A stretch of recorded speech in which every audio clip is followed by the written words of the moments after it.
Shalom, puji Tuhan Bapak Ibu Saudaraku yang saya kasihi.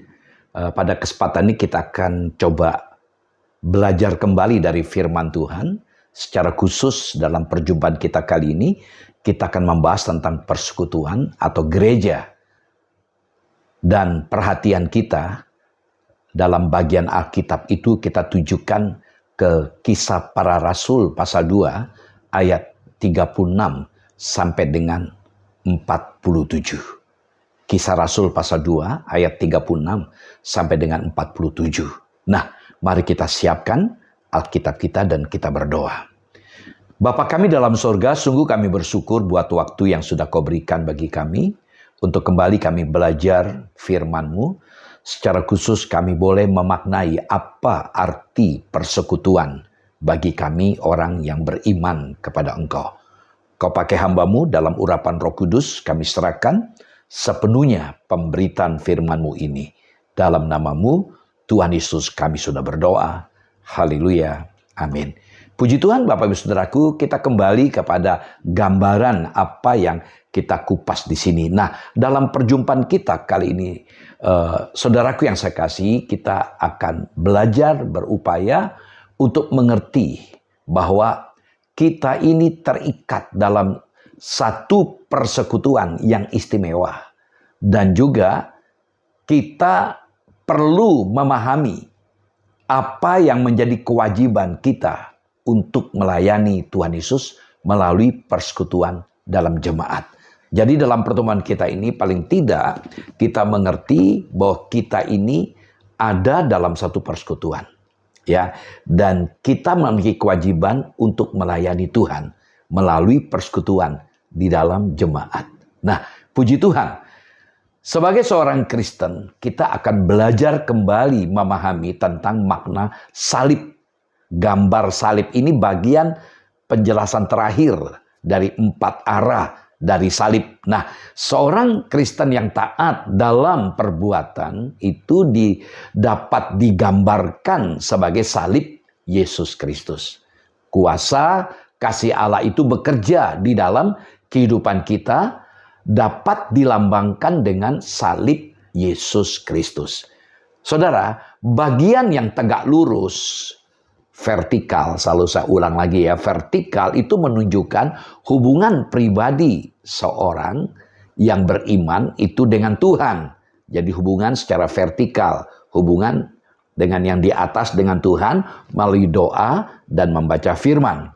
Sedangkan bagian yang mendatar yaitu horizontal menunjukkan relasi kita dengan sesama, yaitu melalui persekutuan dengan orang-orang beriman dan bersaksi, yaitu penginjilan kepada orang-orang yang belum mengenal, belum percaya kepada Tuhan. Nah, dalam perjumpaan kita kali ini kita akan bahas aspek yang keempat dari makna salib tadi, yaitu persekutuan. Nah, untuk mengerti persekutuan Kristen, saudaraku, kita belajar dari gereja mula-mula atau gereja purba atau gereja awal di dalam Kisah Para Rasul.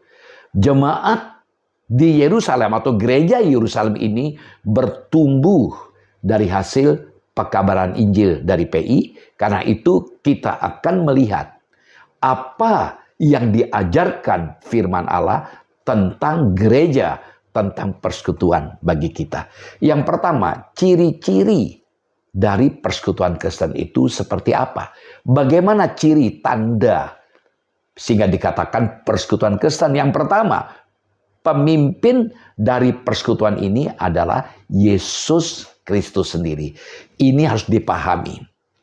Jadi yang memimpin persekutuan itu adalah Yesus. Mari kita baca Kisah Rasul 2 ayat 36.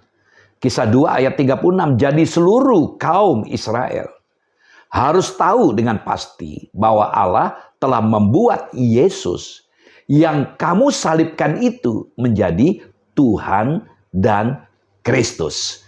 Nah, saudara, dikatakan tadi jadi seluruh kaum Israel. Maksudnya apa ini? Dan di sini merujuk atau menunjuk kepada kepemimpinan dan bangsa Yahudi, yaitu orang-orang yang sama kepada siapa Rasul Petrus berkhotbah. Ia menegaskan bahwa nubuatan perjanjian lama itu digenapi dan berpuncak kepada Yesus orang Nazaret. Saudaraku, cara orang-orang Yahudi memperlakukan Yesus berbeda dengan cara Allah memperlakukan dia. Orang-orang Yahudi menyalibkan Yesus, tetapi Allah membuat Yesus menjadi Tuhan dan Kristus. Saudaraku, Allah menyatakan kepada seluruh umat manusia bahwa Yesus itu adalah Kristus atau Mesias. Ia adalah yang selama ini mereka nanti-nantikan. Selama berabad-abad melalui kebangkitan itu Allah juga meneguhkan bahwa Yesus itu adalah Tuhan. Artinya penguasa mereka. Tuhan penentu dari nasib mereka. Dan yang kepadanya mereka berhutang kesetiaan. Nah, saudaraku yang saya kasih, yang kedua, persekutuan ini terdiri dari orang-orang yang sudah bertobat serta beriman. Artinya mengaku percaya kepada Yesus Kristus dengan baptisan. Tadi kita lihat pemimpinnya adalah Yesus. Jadi kepala gereja itu adalah Yesus. Nah, sekarang yang ada dalam persekutuan itu adalah orang-orang yang bertobat dan beriman dibuktikan dengan baptisan. Nah, Kisah Rasul pasal 2 ayat 38. Kisah Rasul pasal 2 ayat 38. Demikian firman Tuhan. Jawab Petrus kepada mereka, bertobatlah dan hendaklah kamu masing-masing memberi dirimu dibaptis dalam nama Yesus Kristus untuk pengampunan dosamu, maka kamu akan menerima karunia Roh Kudus. Puji Tuhan. Jadi baptisan itu menandai pertobatan, pengampunan dosa, dan menerima Roh Kudus. Di sini karunia Roh Kudus bukan karunia-karunia yang banyak dibicarakan di surat Korintus, tapi kehadiran Roh Kudus. Nah, jelas erat kaitannya dengan keselamatan. Saudara, respon atas kemurahan Allah itu adalah bertobat dan memberikan diri untuk dibaptis. Sementara kata bertobat itu berarti berpaling. Ya, berpaling sama sekali dari jalan hidup penuh dosa dan mengaku percaya kepada Yesus sebagai Mesias mereka. Nah, baptisan ini merupakan bukti di hadapan umum tentang sikap bertobat ini. Jadi baptisan ini sebenarnya sebagai kesaksian kita menyatakan diri, memang saya sudah percaya, saya sudah bertobat, berpaling. Ya, 180 derajat. Bukan 360 ya, kembali ke tempat semula. Betul-betul berbalik. Nah, jadi baptisan sebagai rujukan. Saya pengikut Kristus. Saya ada dalam persekutuan dengan saudara seiman. Hasilnya apa, saudaraku? Ayat kita baca tadi, Kisah 2 ayat 38. Menerima pengampunan dosa dan menerima karunia Roh Kudus. Jadi luar biasa kan?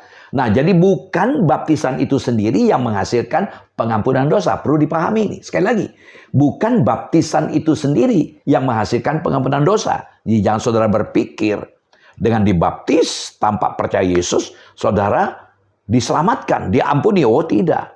Dosa tidak dapat diampuni oleh sakramen atau upacara gerejawi. Ya, pekerjaan penebusan yang dilakukan oleh Tuhan Yesus yang dapat menghapus dosa.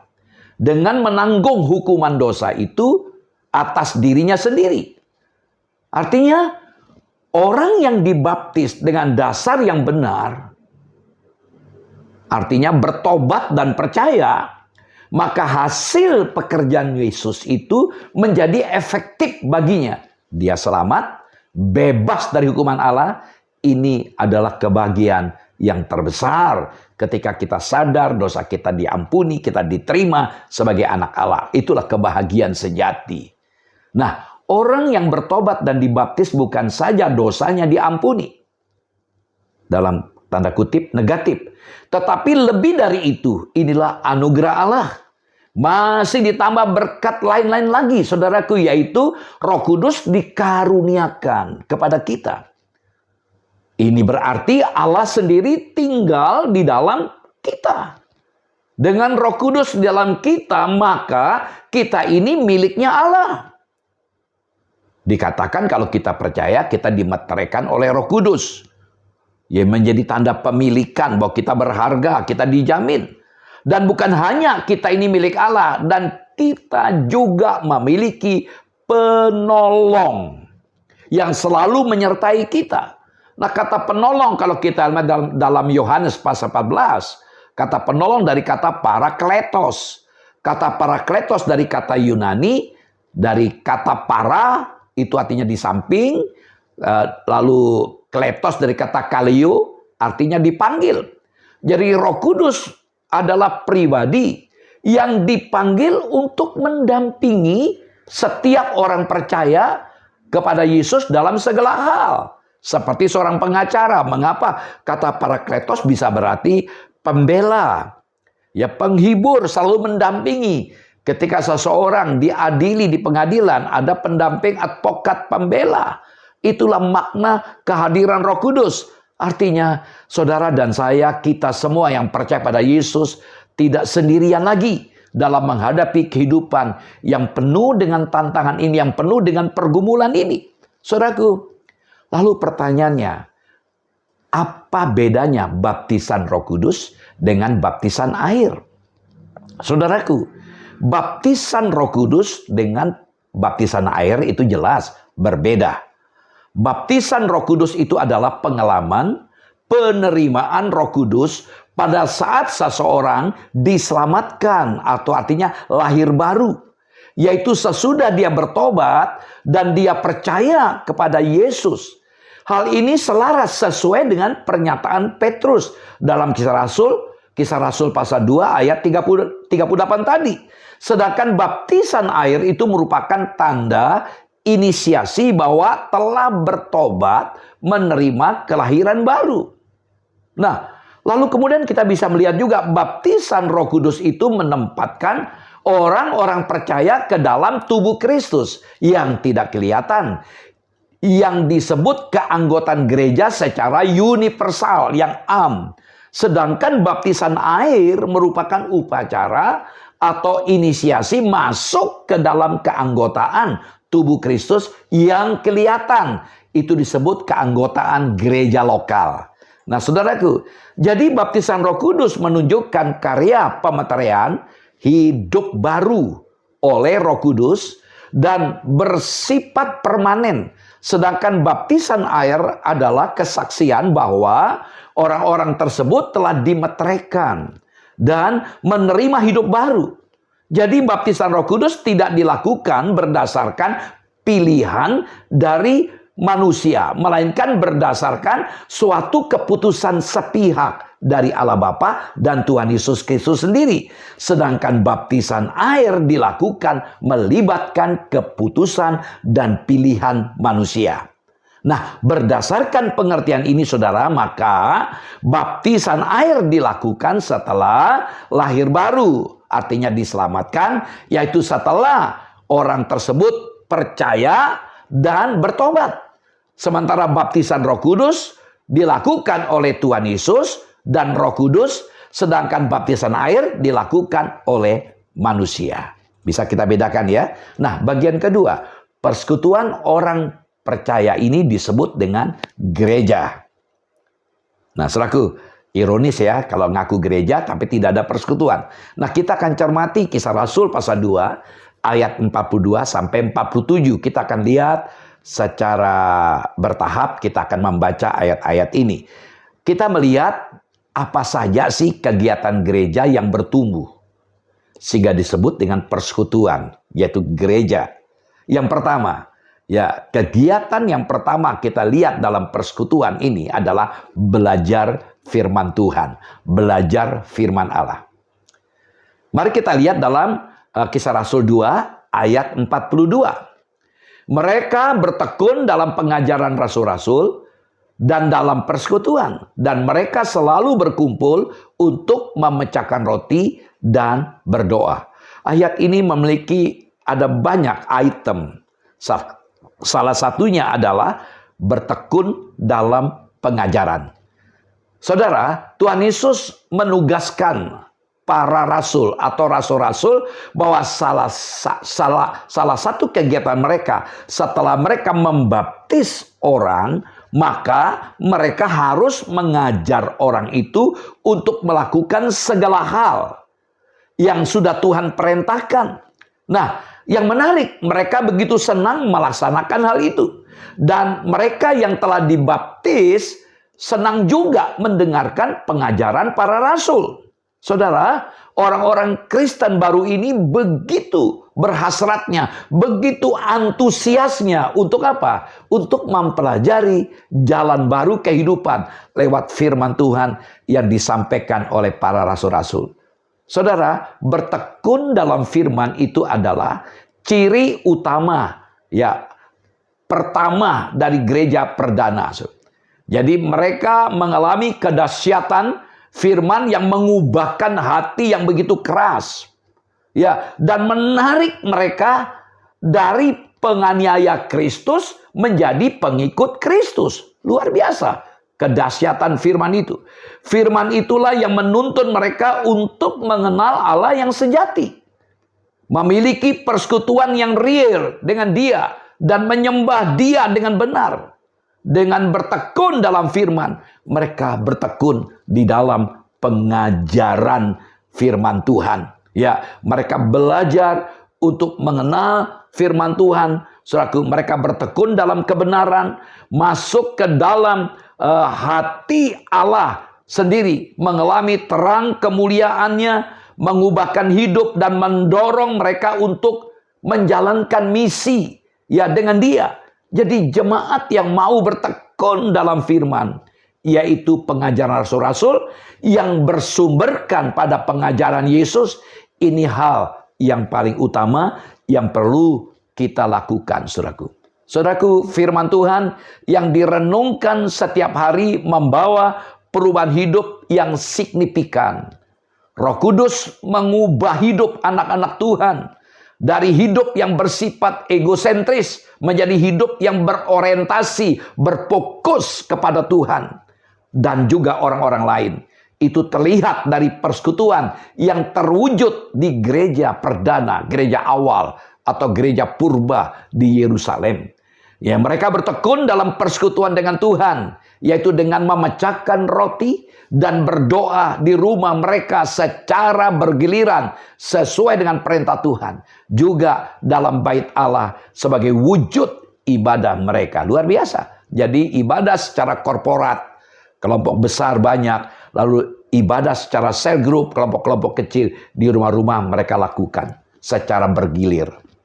Saudaraku, makanan jasmani perlu bagi pertumbuhan dan kesehatan jasmani. Ya, kalau kita tidak makan, maka berarti kita akan sakit, tubuh kita juga tidak bisa bertumbuh dengan baik. Nah, firman Tuhan atau firman Allah itu adalah makanan rohani bagi pertumbuhan kehidupan rohani kita. Jadi kalau kita tidak makan secara rohani, maka kita akan mati secara rohani. Jadi kalau kita tidak makan selama beberapa hari, maka badan kita akan lemah.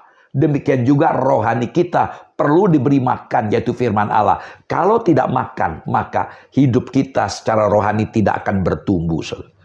Matius 4 ayat 4, kita belajar hidup ini penuh dengan tantangan. Kadang-kadang tantangan ini membuat kita terpleset kalau kita tidak bertumbuh dalam firman. Pergumulan kita hadapi adalah sebagai ujian. Bagaimana kesetiaan kita, bagaimana ketahanan kita dalam mengikut Tuhan. Kadang-kadang kita tidak mampu menghadapi godaan karena kita tidak belajar firman.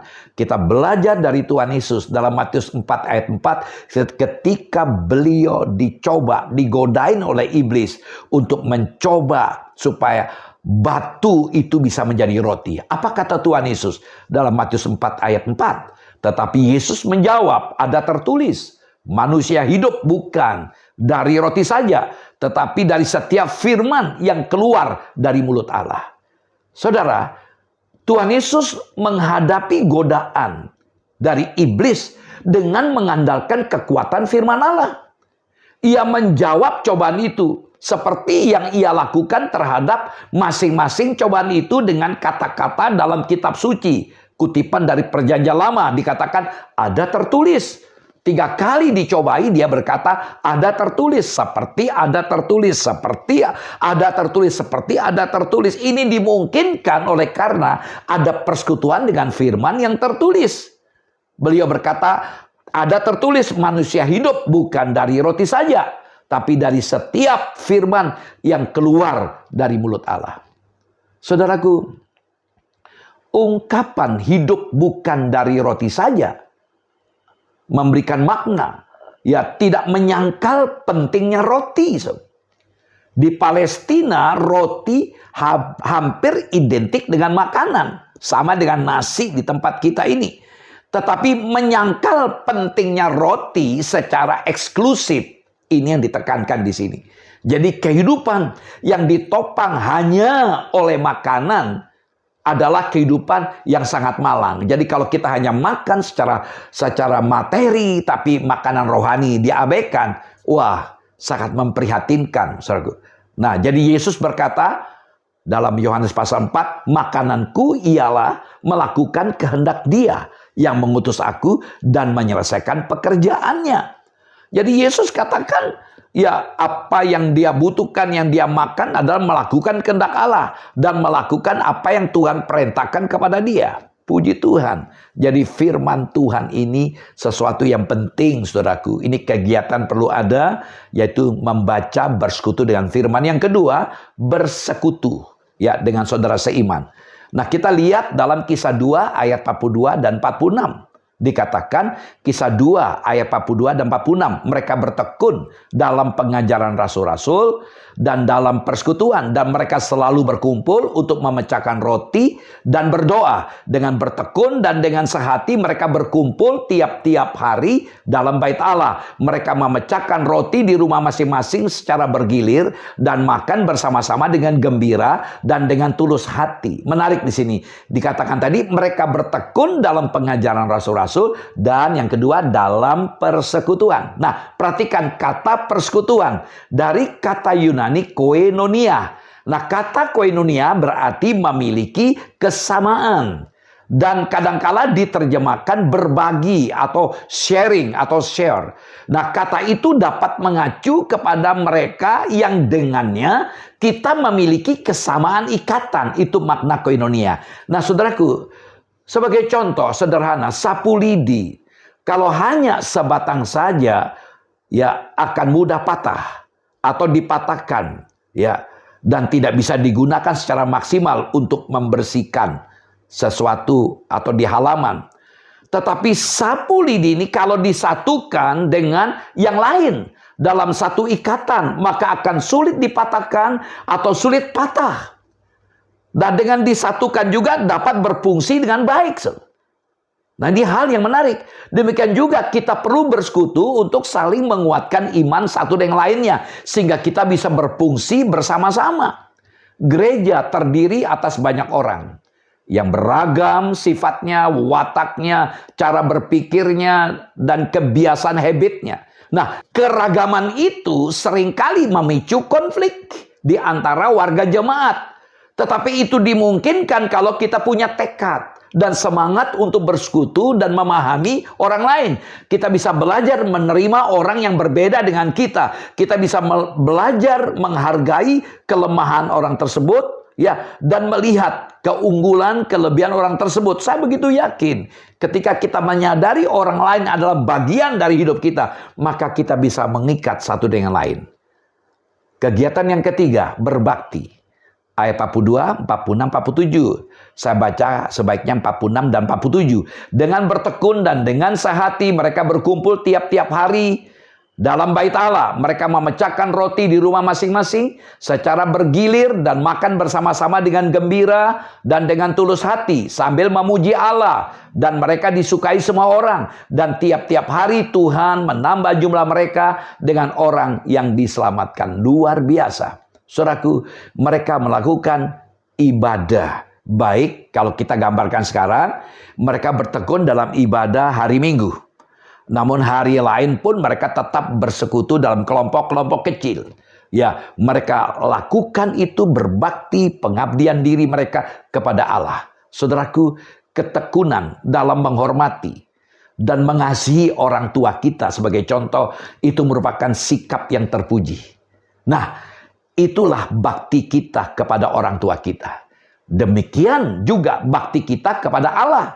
Itu menunjukkan kasih dan penghormatan kita kepada Dia. Karena itu kita patut untuk tekun dan berbakti kepada Allah kita. Saudaraku, ini kegiatan ketiga yang keempat, berdoa.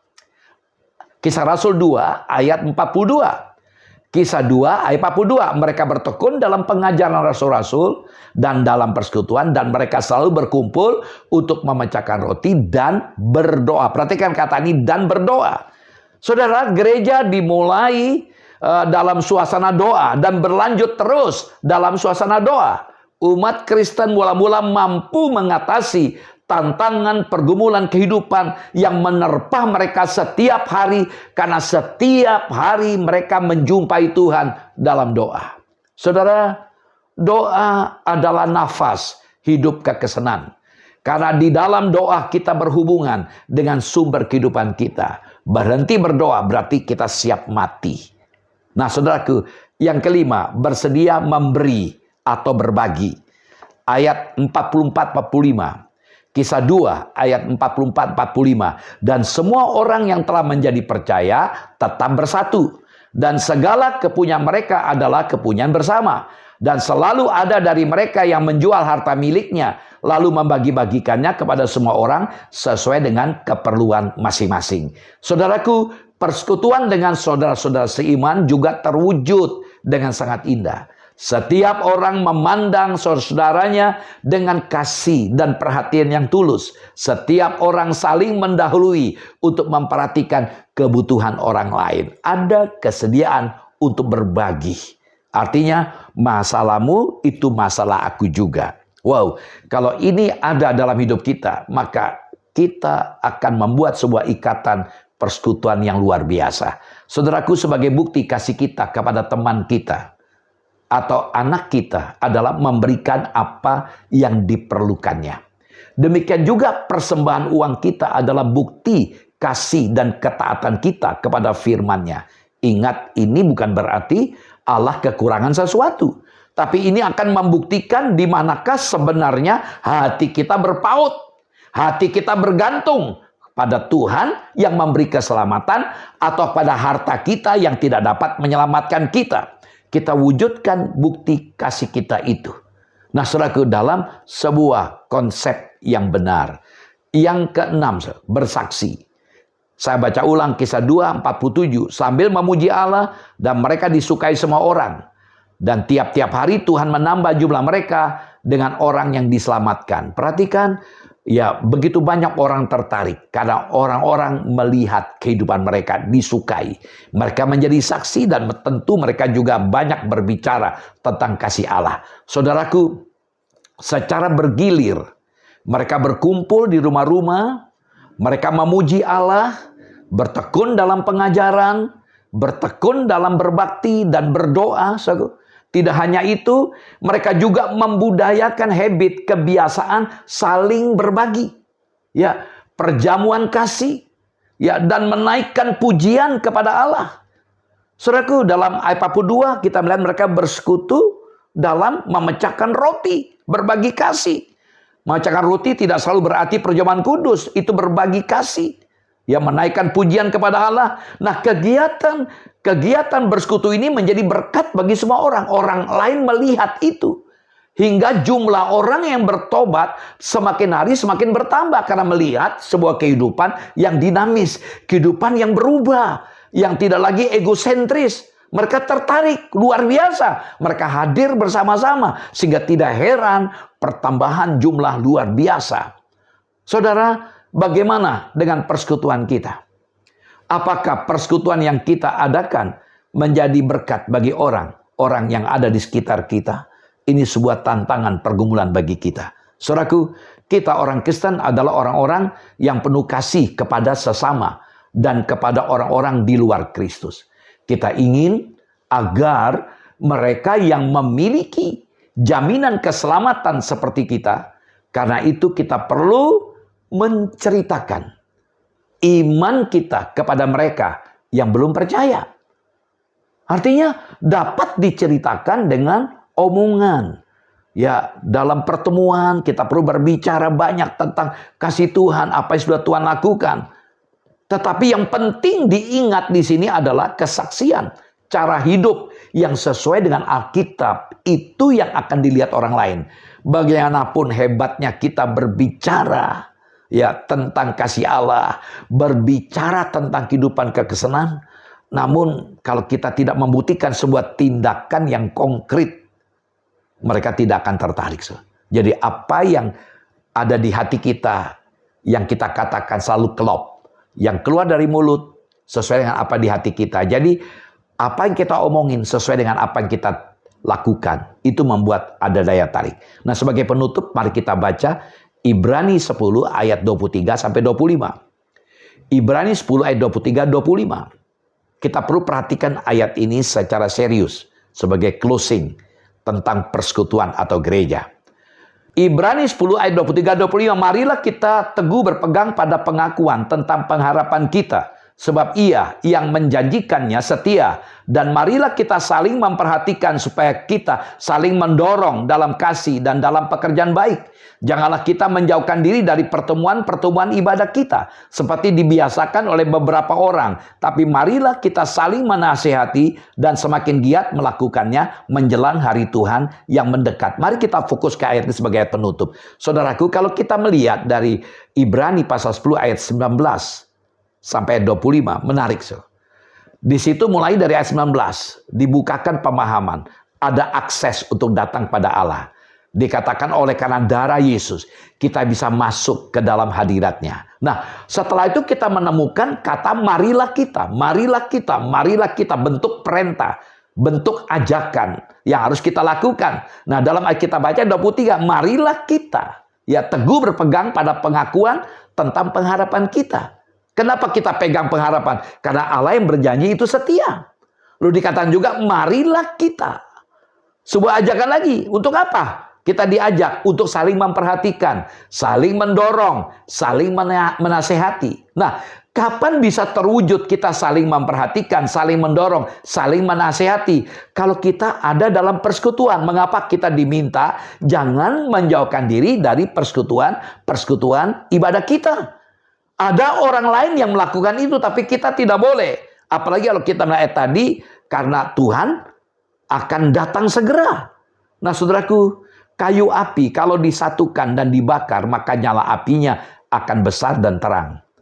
Nah, tetapi kalau satu potong kayu api itu dipisahkan dan ditaruh di tempat yang dingin, maka apinya makin lama makin padam. Karena itu penting sekali persekutuan dalam gereja dengan orang-orang seiman untuk saling menguatkan iman. Sekali lagi, arang yang menyala di anglo, ya, arang tersebut menyala luar biasa sehingga kita bisa masak. Namun ketika arang itu diambil pakai penjepit, dikeluarkan dari anglo, maka arang yang dikeluarkan akan mati. Karena itu jangan keluar dari persekutuan. Nah, biarlah kita belajar hari ini betapa pentingnya persekutuan bagi kita. Pertanyaan-pertanyaan yang perlu kita gumuli untuk kita diskusikan. Siapakah anggota dalam persekutuan? Yang disebut persekutuan itu siapa? Ya, lalu apa yang dilakukan dalam persekutuan? Apa yang menjadi tanggung jawab anggota persekutuan tersebut? Apakah saudara sudah menjadi anggota gereja yang setia dan aktif? Cobalah pikirkan ini.